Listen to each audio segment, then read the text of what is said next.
What's good, you guys? My name is Jefferson Pereira, licensed physical therapist assistant, ACSM certified personal trainer, and the owner of Function in Movement. And today we're talking about the difference between mobility and flexibility. And I'm going to show you my top 5 movements to improve the overall mobility and amplify the function of your movement. More likely than not, the issue isn't flexibility, but rather mobility. Flexibility is the length of which a muscle can stretch, while mobility is how much movement you have in your actual joints. As a society, we often don't move enough and we stay in one position for long periods of time, adding to that immobility in the body. So with that being said, let's go ahead and dive right into my top 5 movements to improve your upper body mobility. And the last one is the best one. Come on.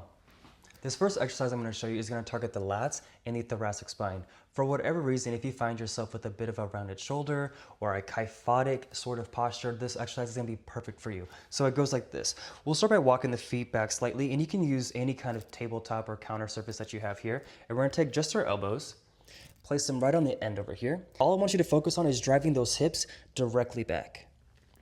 I tend to rep this one out, so I'll hold here for about 3 to 5 seconds and then come right back, and trying to go a little bit deeper each time.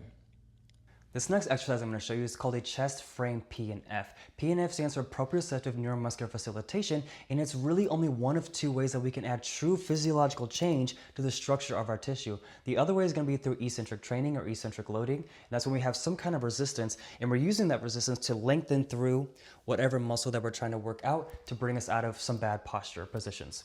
Now, there's a lot of different kinds of P&F techniques that we can use. The one that we're going to do today is called a contract relax. Walk the feet slightly back.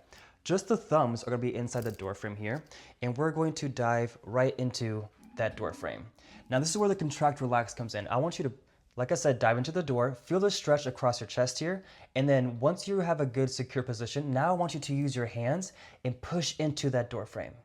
This is going to put an eccentric load on your chest, adding to the overall length to your chest muscle. So we'll hold this for about 3 to 5 seconds and relax. You'll notice that you're able to go a little bit deeper into the stretch, and again, push into that door frame, hold for 3 to 5 seconds, and relax. See if you can go a little bit deeper now.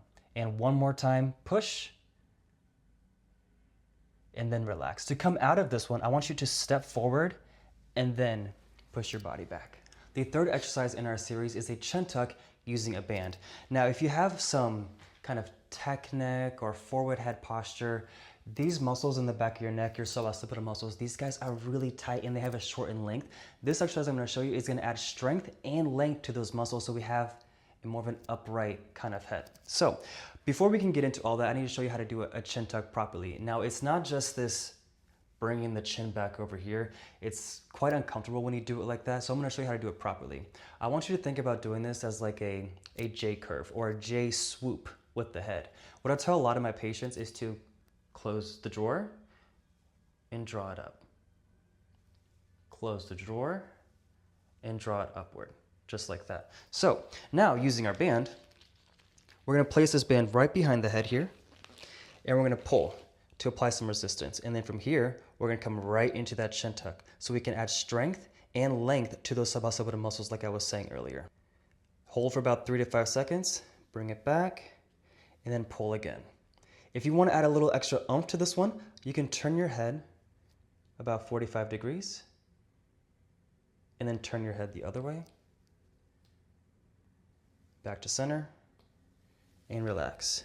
The fourth exercise in our series is going to address 2 very specific muscles that have the tendency to have us hike our shoulders up over here, usually due to high stress, but these muscles are the upper trap and the levator scap. So to work out these muscles, we're going to take some kind of ottoman like me or a chair. We're going to hook our hand to the side, and we're going to pull and lean over to the other side, bringing the ear to the shoulder and just dip and lean.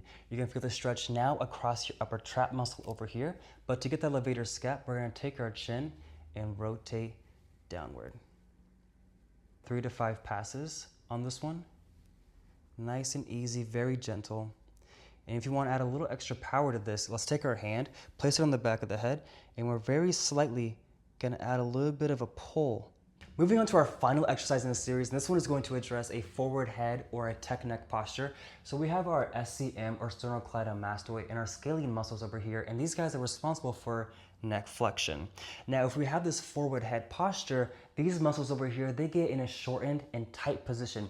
This exercise I'm going to show you is going to eccentrically lengthen and strengthen these muscles. So it goes like this, and hear me out on this one. It looks a little bit silly, but trust me when I say it works.